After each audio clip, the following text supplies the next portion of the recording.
आज अचानक झाला होता बाहेर जाण्याचा प्लॅन। गुड मॉर्निंग मंडळी, मी राधिका तुमच्या सर्वांचं स्वागत करते आपल्या एका नवीन आणि छानशा मिनी ब्लॉगमध्ये। आज होता संडे, तशीच संकष्ट चतुर्थी, त्यामुळे आजची मॉर्निंग जरा रिलॅक्स होती कारण स्वयंपाकाची तेवढी काही घाई गडबड नव्हती। पण बाहेर जायचं ठरलं म्हणून पटापट सगळे कामं आवरायला घेतले।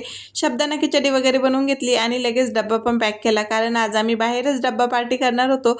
आणि इकडे देवपूजा यांनी केली म्हणून तेवढ्याच वेळामध्ये माझं किचन वाटा वगैरे पण आवरून झालं। त्यानंतर पटकन रेडी झाले आणि लगेच आमच्या प्रवासाला सुरुवात झाली। आजचं वातावरण खूप छान झालेलं होतं, काळभोर आभाळ आणि त्यासोबत हिरवेगार असे डोंगर, छान व्ह्यू एन्जॉय करत आमचा प्रवास सुरू होता। पण वाटेतच एका ठिकाणी धबधबा होता, तो पाहण्यासाठी आम्ही इकडे थांबलो होतो।